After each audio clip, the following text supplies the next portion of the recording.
In 1967, American forces in South Vietnam launched a series of powerful attacks on the Vietnamese communist guerrillas.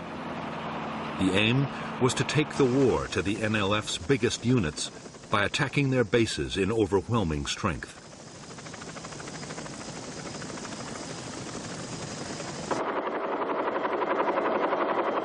The Americans hoped that the guerrillas would stand and fight. They could then annihilate them with vastly superior firepower.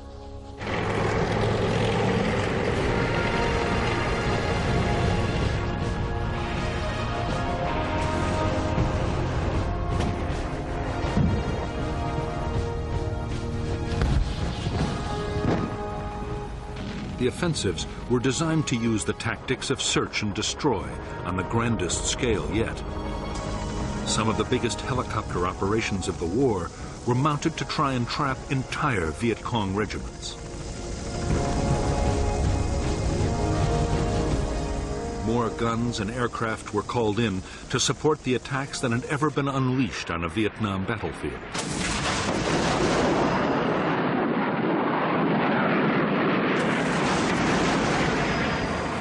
The Americans meant to damage the Viet Cong so badly they would be unable to carry on the war. In fact, the Americans would fail to wipe out the Viet Cong's biggest units. Despite heavy losses in men and equipment, the guerrillas would return even stronger, ready to launch their own offensive campaign.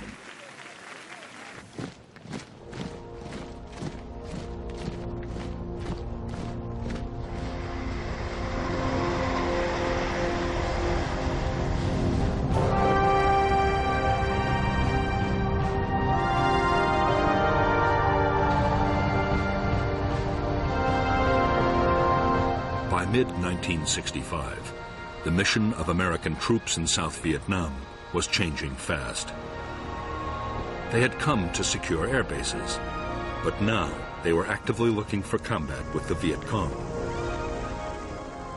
On May 18, 1965, the 173rd Airborne Brigade, the first U.S. Army infantry unit to arrive in Vietnam, began operations.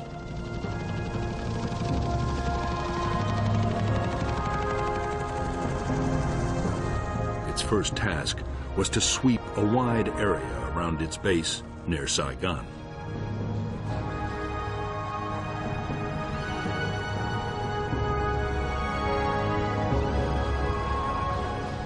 The 173rd met no real resistance. There were thousands of Viet Cong troops in the Saigon area, but they remained elusive.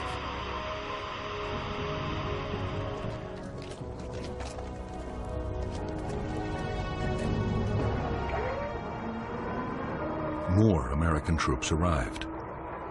As the weeks went on, questions were asked about the whole policy.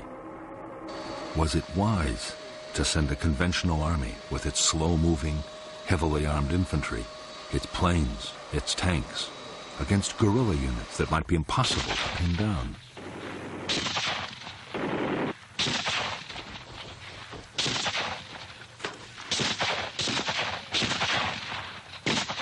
The U.S. commander in Vietnam, General William C. Westmoreland, insisted that the Army could find and beat the enemy.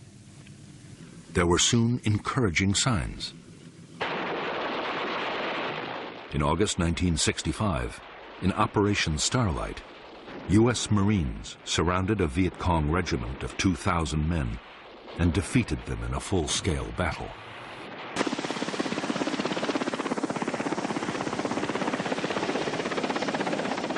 The next major challenge was posed by the NLF's allies, the professional troops of the North Vietnamese Army.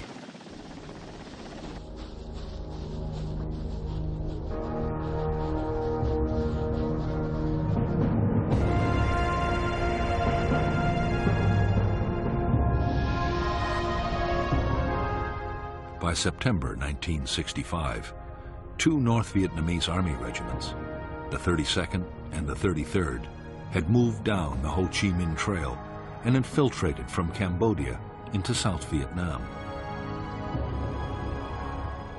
The 66th Regiment was following close behind. The plan was to take the provincial capital, Pleiku, and advance along Highway 19 to the coast at Keenan, splitting the south in two.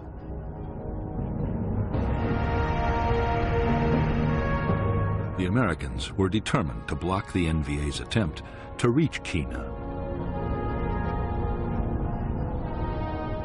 The idea was to place in the Anke Valley the most mobile force they possessed, the 1st Air Cavalry Division.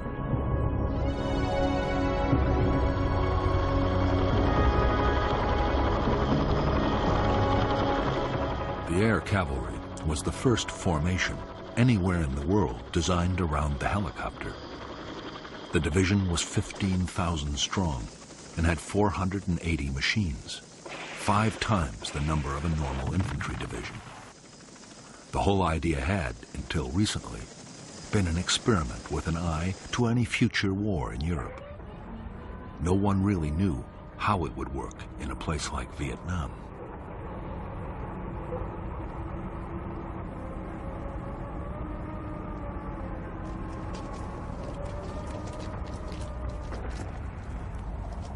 Combat units of the 1st Cavalry began to arrive at Anke in mid-September 1965. By October, the division was fully operational. Its base, Camp Radcliffe, had grown into a massive complex of helicopter pads, supply dumps, accommodation and maintenance facilities. For the officers and men of the Air Cavalry, there was a great deal to prove, and they were determined to take the battle to the enemy.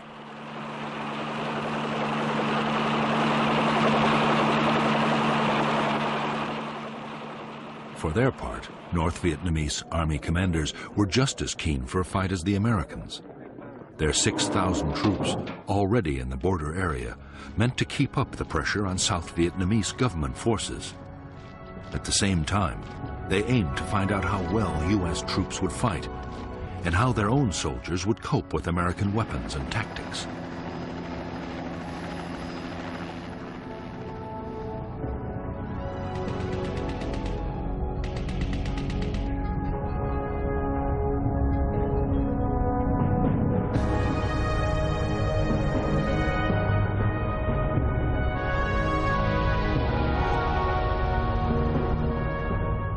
After infiltrating into the south, the 32nd and the 33rd North Vietnamese regiments had established a base area on the high ground of the Chupong Massif.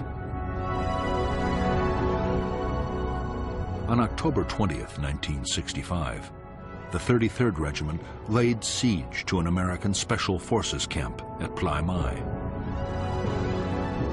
After a siege that lasted 6 days, the South Vietnamese Army, backed by the U.S. Air Cavalry, secured that camp, and both NVA regiments withdrew to the Chupong.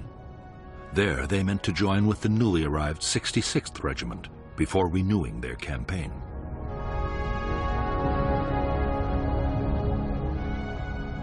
The American plan was to fly in the whole of the 1st Battalion of the 7th Cavalry to find the NVA regiments. It was the first time U.S. troops would face NVA regulars. The first step was to create an artillery fire support base near the Chupong at Landing Zone Falcon. Next, the lead elements of the 1st Battalion landed at LZ X-Ray. Right in front of them were nearly all the 66th and 33rd NVA regiments.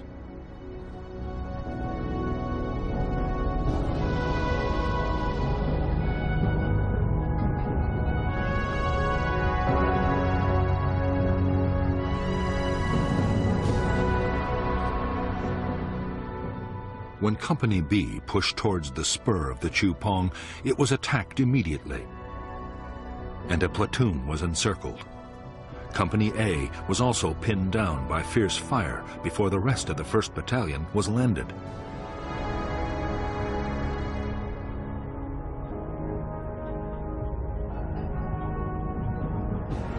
A and B companies then launched attacks to relieve the encircled platoon, but were driven back.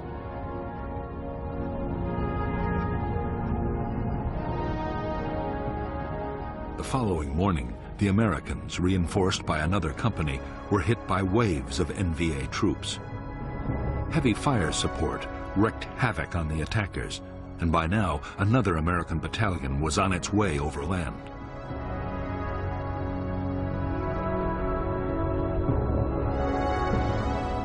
Conceding defeat, the shattered North Vietnamese regiments began to pull back towards the Y Trang Valley in the safety of Cambodia.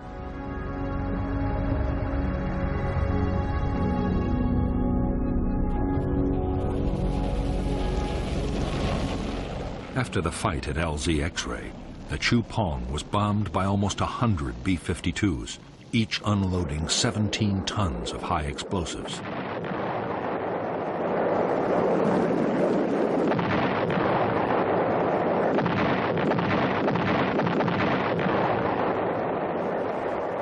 For the next 10 days, the NVA regiments were pursued relentlessly by the Americans.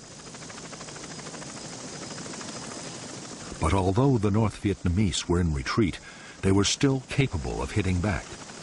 In one textbook ambush, mounted by a rearguard battalion of the 66th Regiment, 155 Americans were killed.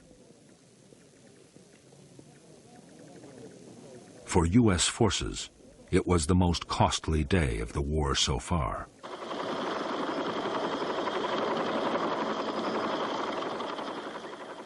In the Battle of the Y Trang Valley and the Pleiku operation, the 1st Cavalry Division lost 300 dead. But the NVA had suffered much worse. 1,300 North Vietnamese soldiers had been killed and many more wounded. It was a clear-cut victory for the Americans. 2 enemy regiments were all but smashed, and there was now little danger of South Vietnam being cut in two.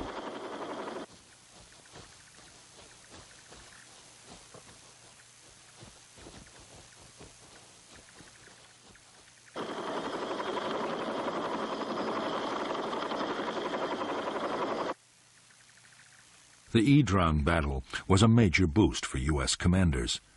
It seemed to prove their strategy was the right one.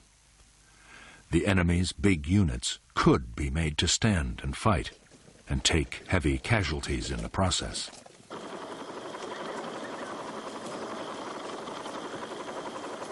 If the Communists could be forced into more battles like Y Trang, they would quickly suffer such losses they would have to abandon their whole campaign.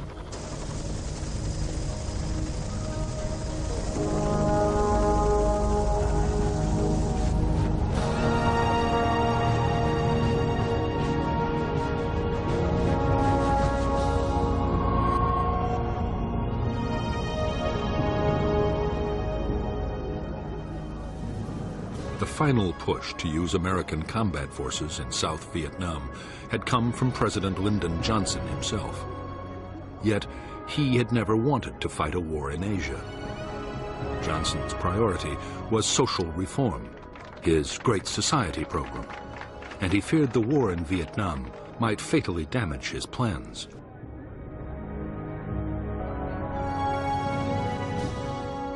The problem for Johnson was that if the war grew unpopular, it could cost him the political support his program needed. On the other hand, if Vietnam was lost to communism, it would be just as damaging.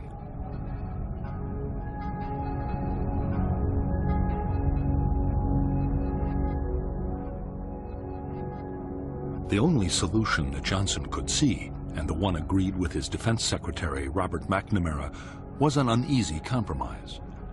The U.S. would carry on fighting the war, but everything possible would be done to limit its impact on the American people.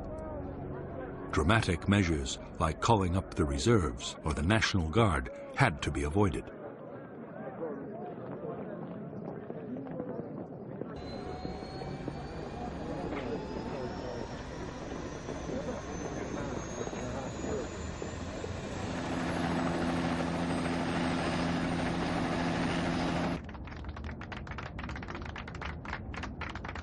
Above all, Johnson was determined to keep China and the Soviet Union out of the conflict in Vietnam.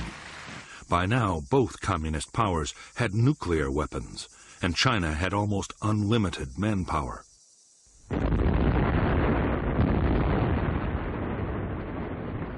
fighting the Chinese in Asia, would demand millions of American troops and cost untold casualties.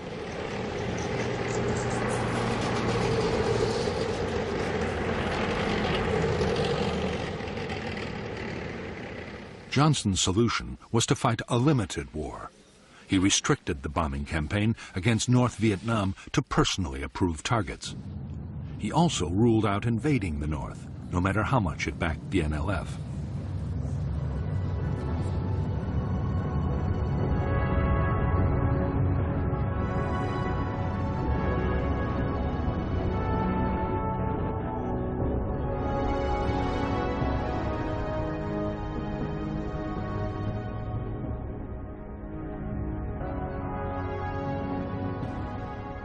In fact, General Westmoreland, the U.S. commander in South Vietnam, had no desire yet to go into what he felt were communist sanctuaries in neighboring countries. But what he did want was a much more effective bombing campaign to cut the flow of supplies and men to the guerrillas.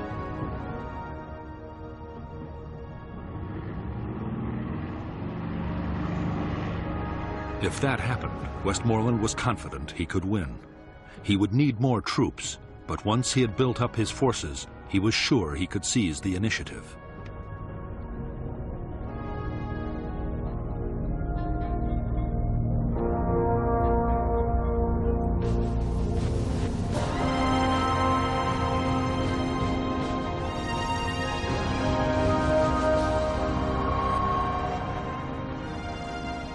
The leaders of the National Liberation Front were rarely able to meet. They were forced to gather in the strictest secrecy at a remote forest area near the Cambodian border.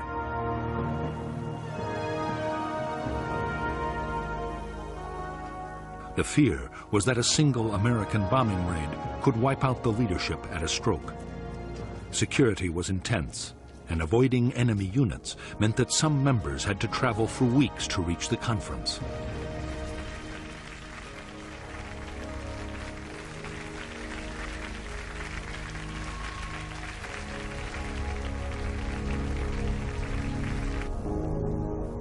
The Central Committee had 52 members and was led by the chairman, Nguyen Hue To. To was a French-educated lawyer and to many in South Vietnam, the acceptable moderate face of the Viet Cong.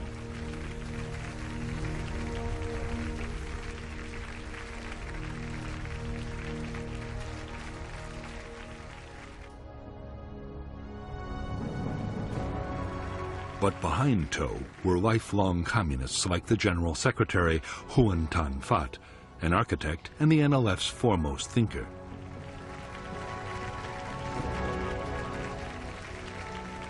Another hardliner was the French-educated lawyer Tran Bu Kim, one of the NLF's founders.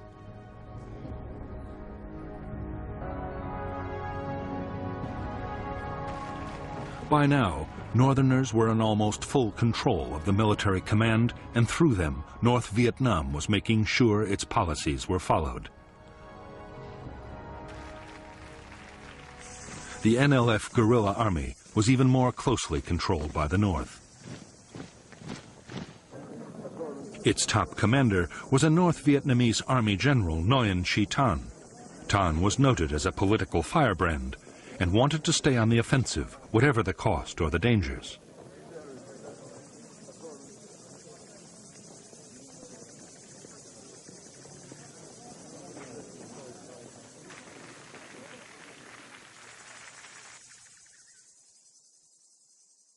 Tan was equal in rank to the North Vietnamese Defense Minister, General Giap, who favored a more cautious approach in the South, now that American firepower had entered the equation.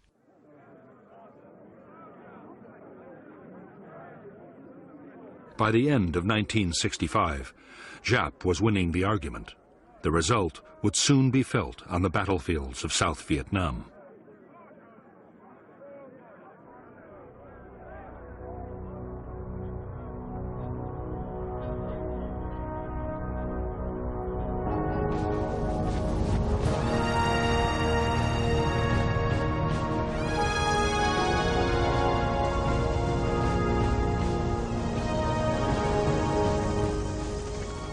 When American combat troops had first arrived in Vietnam, few U.S. officials had believed that the South could survive.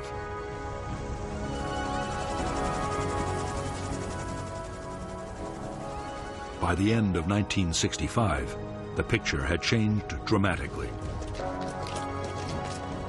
The new government, led by Air Marshal Key, was growing in confidence. The arrival of American troops had given morale a huge boost, and there was no longer a danger that the communists could win quickly.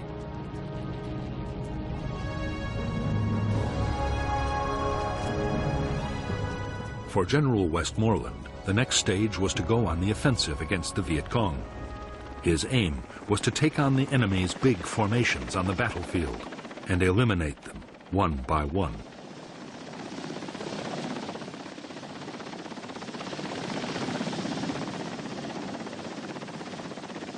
The tactics would be those of search and destroy, finding and trapping the enemy, then smashing his forces with massive firepower.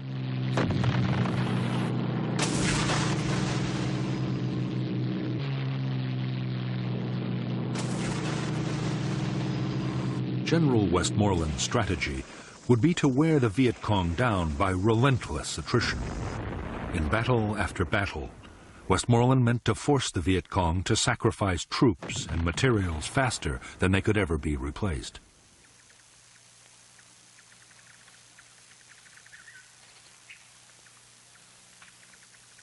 The measure of success would be the amount of supplies destroyed, the number of bases knocked out, and above all, the body count, the number of enemy soldiers actually killed in battle.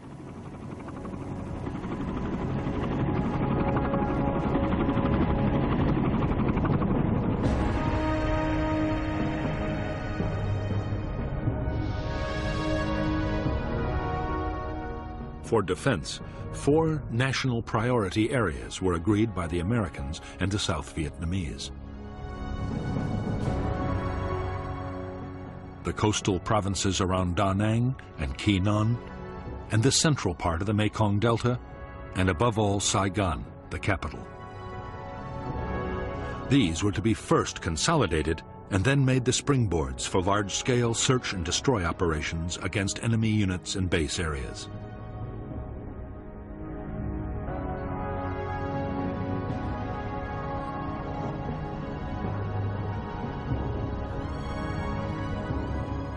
The greatest Viet Cong concentrations in the whole of South Vietnam were known to lie between the capital and the Cambodian border.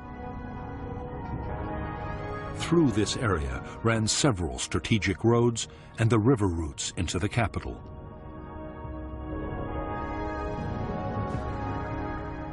There were believed to be enemy bases in the Iron Triangle, War Zone C, and War Zone D.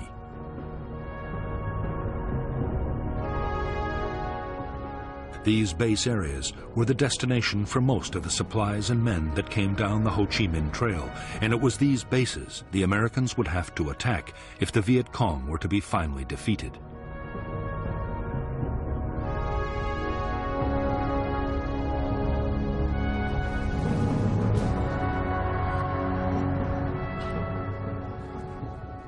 A key part of the American strategy was to stop the Viet Cong, replacing the men and supplies they lost in battle. The Commando Hunt bombing campaign was hitting the North Vietnamese transport system and the staging areas for troops infiltrating down to the south.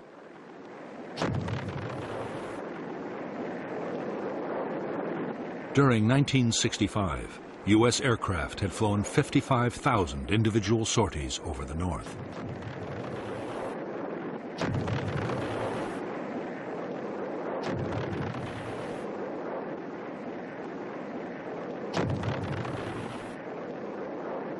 In the South itself, the Americans meant to take over most of the fighting.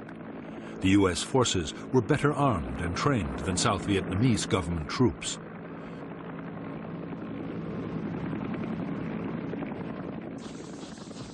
They were much more mobile and had the backing of enormous firepower.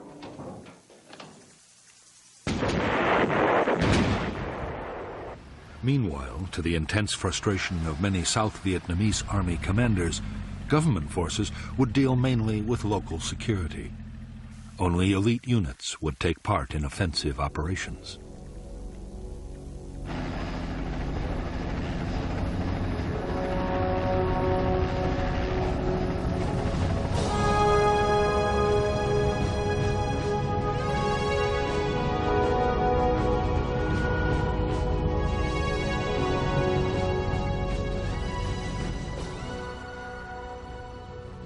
In December 1965, Ho Chi Minh and the North Vietnamese leadership ordered a change in the way the war in the South was to be fought. From now on, the Viet Cong would avoid pitched battles with the Americans unless the odds were clearly in their favor. There would be more hit and run attacks and ambushes.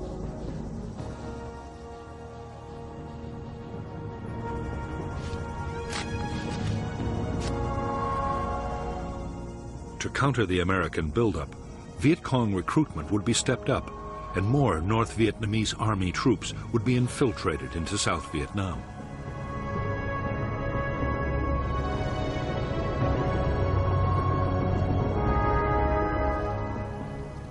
The Vietnamese communists, following the example of Chinese guerrillas before them, had always given the highest priority to creating safe base areas. They were training grounds, logistic centers, and headquarters.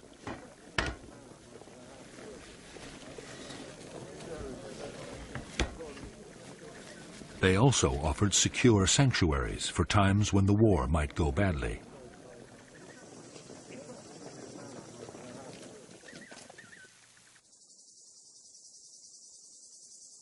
Hiding the base areas had always been a high priority for the Viet Cong. Now, with American spotter planes everywhere, it was more vital than ever to protect them. In remote swamps or forests, there were few problems, but nearer the capital, it was much more difficult.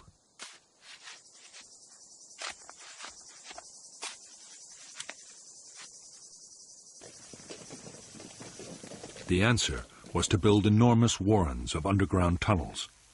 The biggest were in the Iron Triangle and in the Cu Chi district, only 20 miles from Saigon.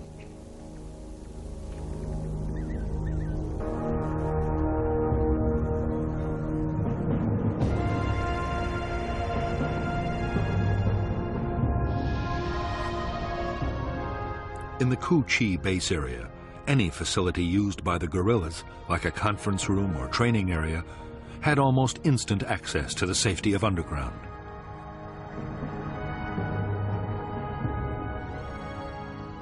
Hidden trapdoors led below, past guarded chambers, to long passages. At regular intervals, branches led back to the surface and other secret entrances. Some openings were even concealed beneath the waters of streams or canals.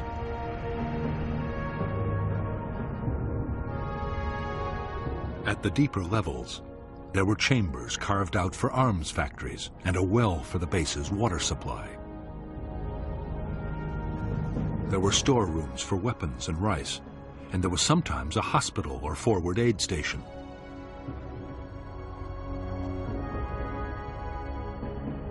Long communication tunnels connected the base with other distant complexes. Base kitchens were always near the surface, with long carved-out chimneys designed to diffuse cooking smoke and release it some distance away.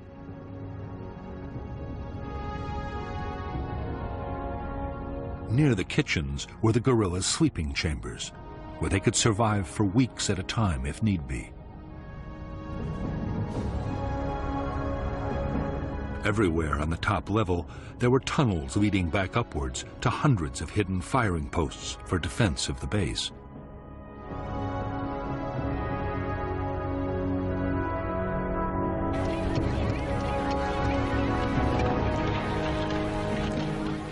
The base area at Cu Chi was a vast network with 200 miles of tunnels. There were other complexes too, big and small, scattered all over the country. Each villager in an NLF area had to dig a meter of tunnel a day. There was even a standard handbook specifying exactly how tunnels were to be built.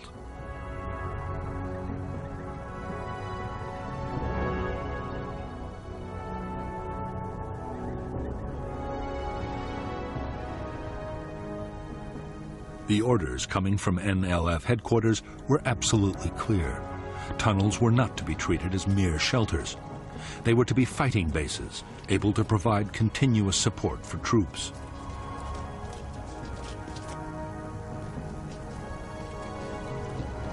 Even if the village was in enemy hands, the NLF beneath should still be fully capable of offensive operations.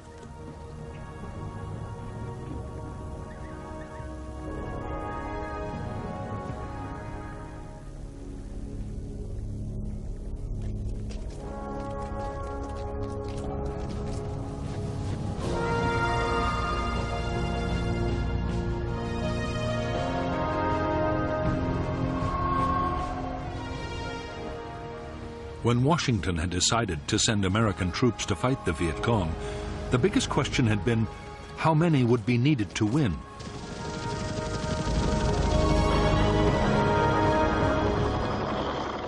Military planners accepted that to win a war against guerrillas, an army needed to outnumber them 10 or even 15 to 1. But American generals were now arguing that the Viet Cong was no longer a guerrilla force, but a conventional army of big units.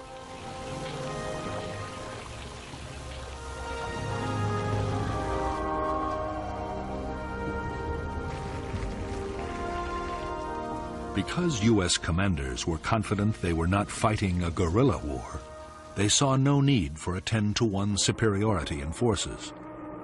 Against a regular army, 3-to-1 was usually considered enough.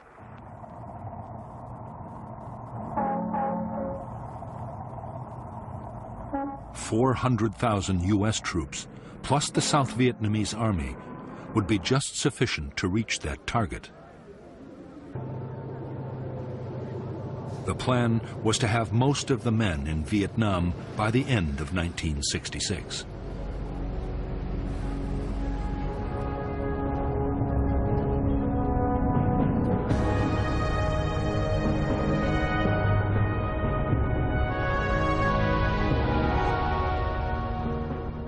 The South Vietnamese army had divided the country into 4 tactical zones, with an army corps in each. As American forces arrived, Military Assistance Command headquarters in Saigon assigned them to a corps' tactical zone. By the end of 1965, the 3rd Marine Amphibious Force commanded 4 regiments in I Corps. The 1st Air Cavalry Division was in II Corps, along with a brigade of the 101st Airborne. The 1st Infantry Division and the 173rd Airborne were in III Corps.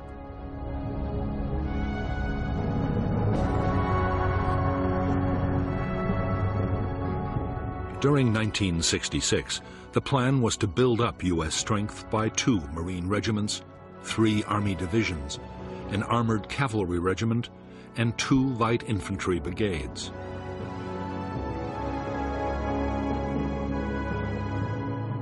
The combat strength of Allied nations would also increase to 2 Korean divisions and a Marine brigade, an Australian task force, plus New Zealand and Philippine units.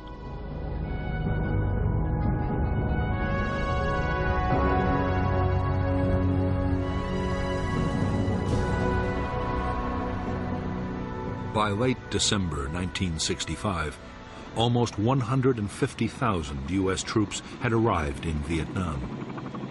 The Air Force had over 500 aircraft at 8 bases. The huge scale of the buildup had placed an incredible strain on facilities and installations.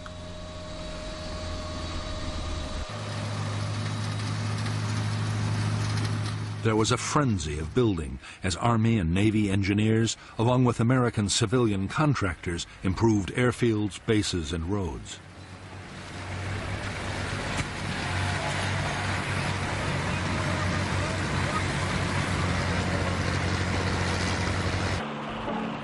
The most ambitious construction project of all was a gigantic port and logistics base at Cam Ranh Bay. The whole effort was to cost $100 million, but the new facility would quickly ease the pressure on Saigon's overloaded docks. By now, American supplies arriving in Vietnam by sea were topping 300,000 tons a month and rising fast.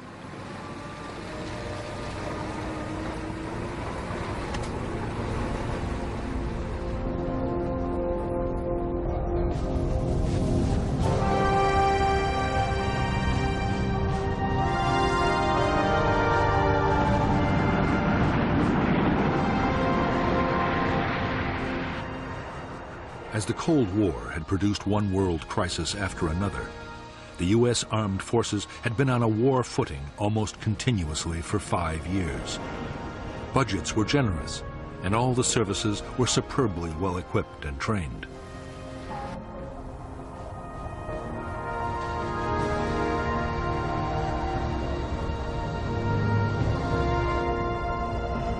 Many American officers and NCOs already had combat experience in Vietnam as military advisors.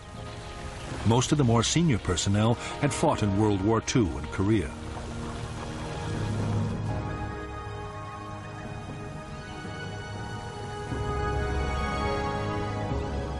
But for the enlisted men, many of whom were draftees, their training programs rarely prepared them for what was to come.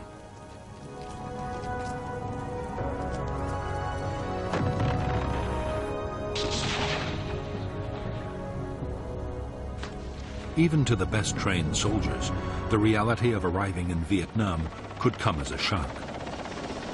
The climate was exhausting, with extremes of heat and humidity. The Vietnamese people and their culture were totally unfamiliar. Many American soldiers were from U.S. cities, and the lives of Southeast Asian peasants were beyond anything they knew.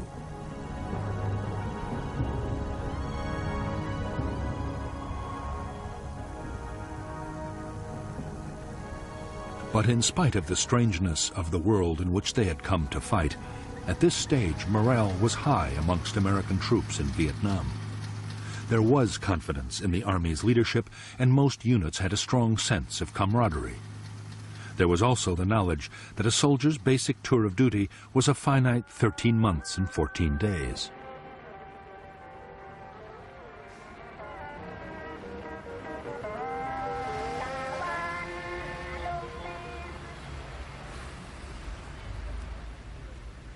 While thousands of Americans were getting their first look at Vietnam, the South Vietnamese Army was in its 6th year of war.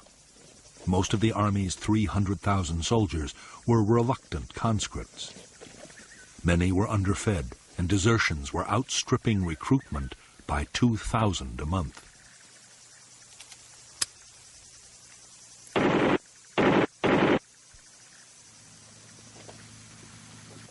As for the officers, corruption was rife, and many sold their units food and supplies. The most senior commanders had nearly all been appointed for their political and family connections.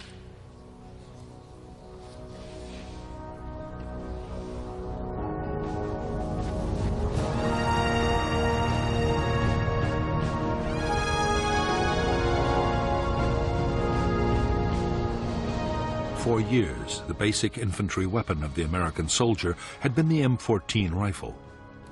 It was a dependable weapon, but was unstable when fired on full automatic.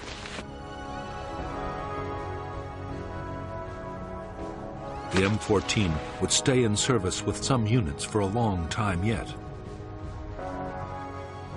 But a new weapon was starting to reach the troops in Vietnam.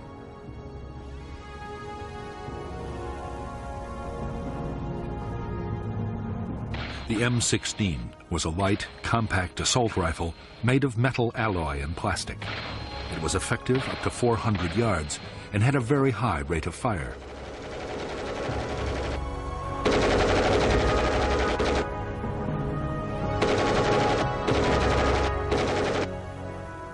Although on paper the M16 seemed to offer the infantryman everything he could wish for in a rifle, the reality was very different on the battlefield.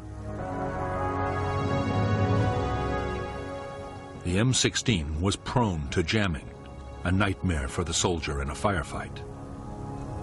The problem was reduced by scrupulous cleaning, and later modifications would cure the problem completely. But in the meantime, many men viewed the M16 with deep mistrust.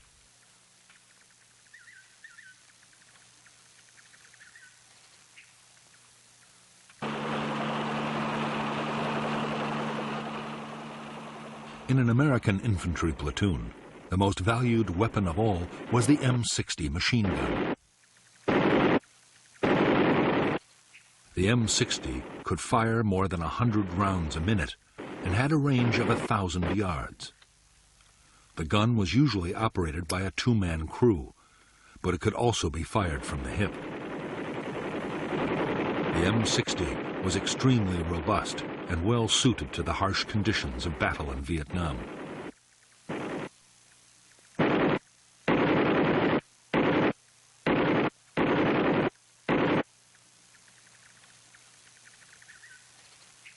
As well as the weapons they took with them into the field, American infantry could call on heavy fire support at any time.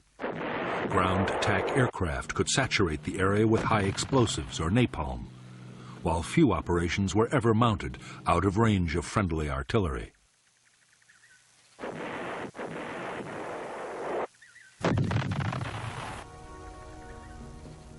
Unlike aircraft, guns were not affected by weather or visibility, and they were extremely accurate. The biggest American artillery pieces, the 175mm howitzers, could destroy a target at a range of 20 miles.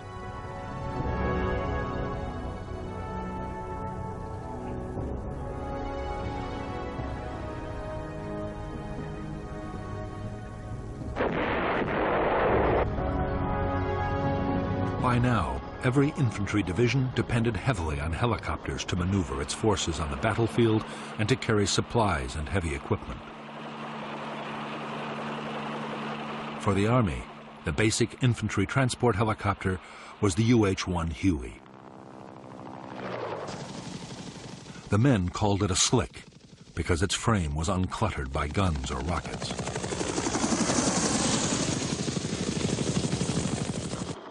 The Huey was able to carry 11 soldiers and their equipment. For protection, each helicopter had a door gunner with an M60.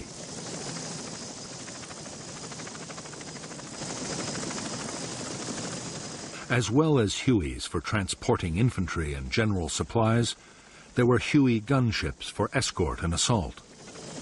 The gunships were armed with a formidable array of rockets, machine guns, and grenade launchers.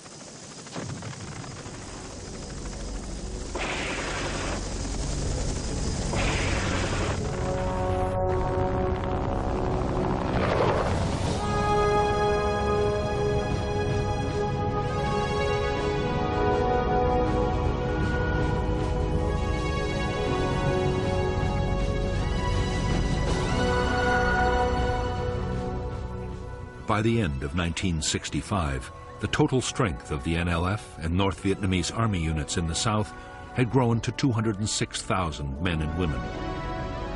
Of these, 36,000 were main force NVA troops. The rest were regional and local guerrillas.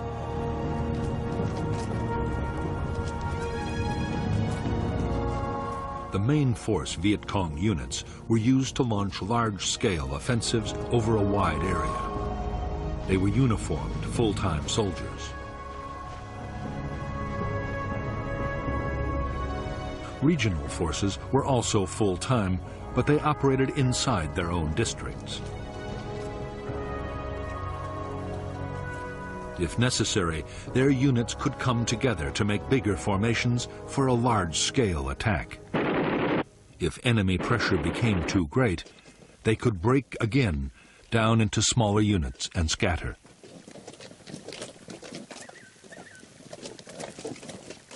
As for the local guerrillas based in the villages, their main job was political.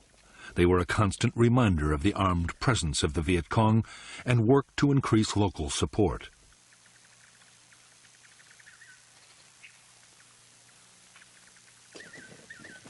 They were also expected to defend nearby installations like bunkers and tunnel complexes.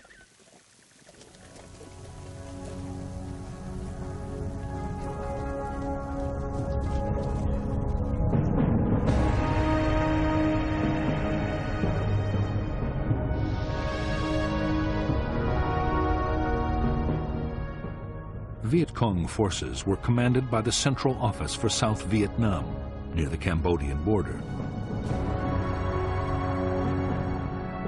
The NLF deployed 2 divisions, the 9th with 3 regiments and the 5th with 2. 4 more regiments were independent main force units.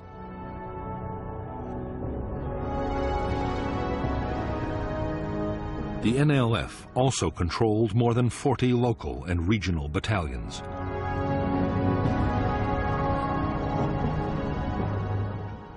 Further north, all communist operations were run by the North Vietnamese Army. The NVA deployed 3 divisions and 9 independent regiments.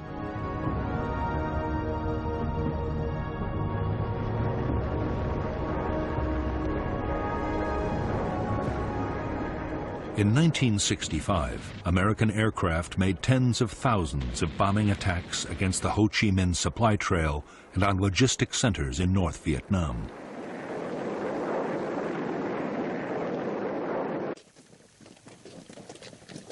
In spite of their efforts, the Viet Cong were getting more weapons and reinforcements from the north than ever before. The average Viet Cong unit was now better armed than at any time in the movement's history.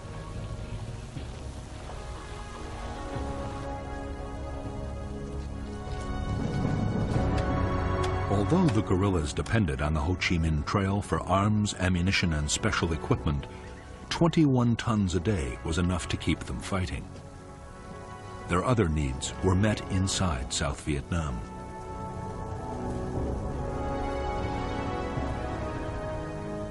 To feed the troops, rice taxes were imposed on farmers, and every possible local resource was used and reused.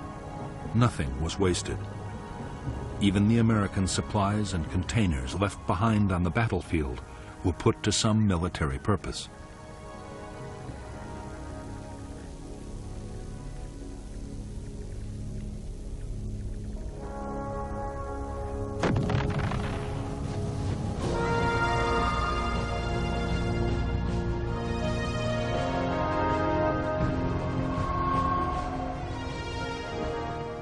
In the last 12 months, the Viet Cong had suffered terrible losses. 40,000 had been killed or captured in 1965. Yet the casualties had little effect on Viet Cong fighting strength. Losses in main force units were easily made up from the ranks of the local guerrillas.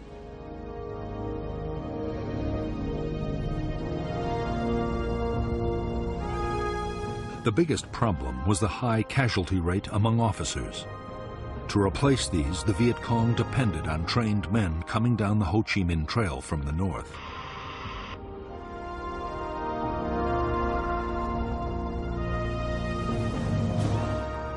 One in 10 Viet Cong were now northern, and the Viet Cong was increasingly run by the northerners right down to the village level.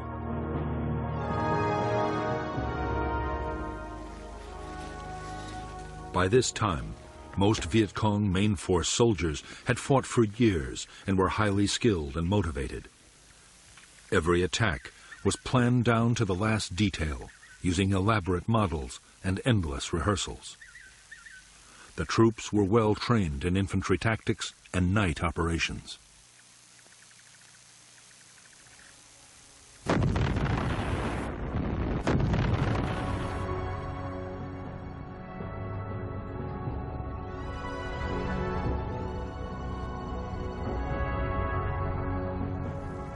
They were also masters of camouflage.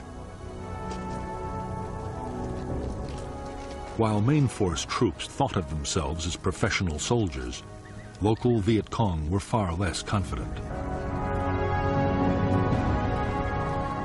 Mostly the recruits were young teenagers, and while many were motivated by idealism, others had been pressured or shamed into joining. What many had in common were real doubts about their ability to fight heavily armed and well-trained American soldiers.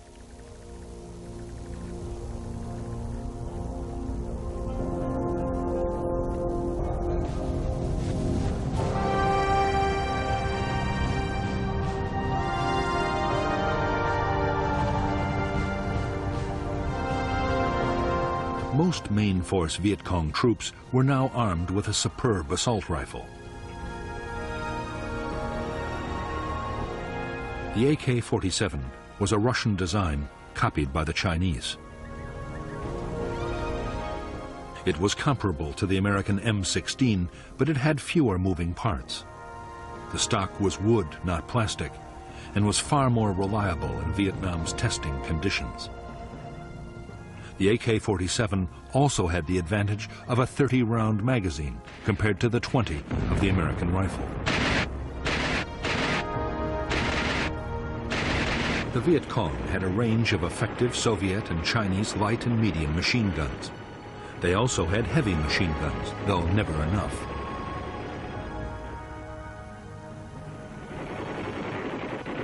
The bigger weapons were especially valued for defense against American helicopters.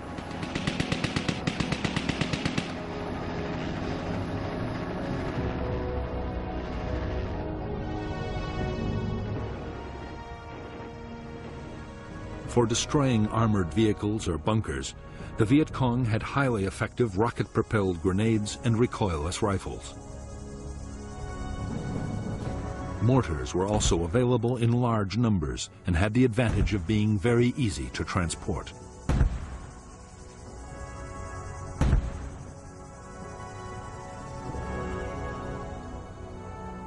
Many weapons, including booby traps and mines, were homemade in the villages.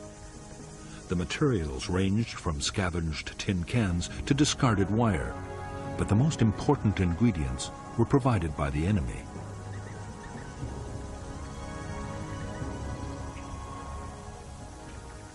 In a year, dud American bombs could leave more than 20,000 tons of explosives scattered around the Vietnamese countryside. After air raids, volunteers retrieved the duds, and the dangerous business of creating a new weapon began. In 1966, locally made devices would kill more than 1,000 American soldiers.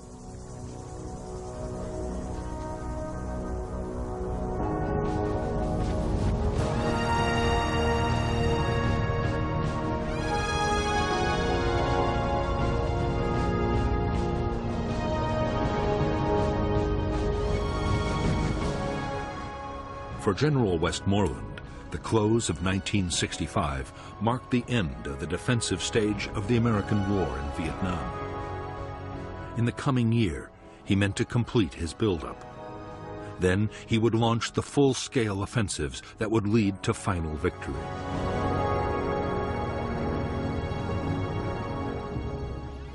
The key to Westmoreland's strategy was that communist main force units would be destroyed in set-piece battles by concentrated American firepower.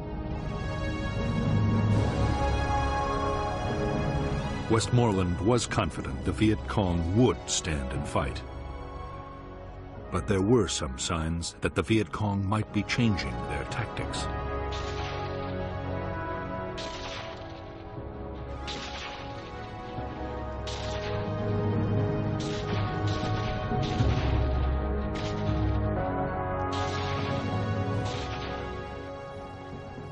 In the last weeks of 1965, the Viet Cong concentrated their attacks on poorly defended targets, like isolated outposts and remote towns. Strong South Vietnamese or American forces were making contact with big guerrilla units less and less often. At the same time, there were more sniping incidents and ambushes. As a result, While Viet Cong casualties went down, American and South Vietnamese army losses increased dramatically.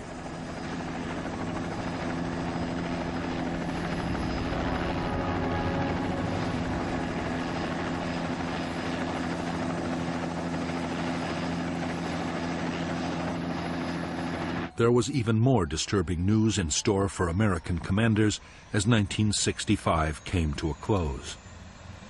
Washington's Defense Intelligence Agency reported that the Rolling Thunder bombing campaign against North Vietnam was failing.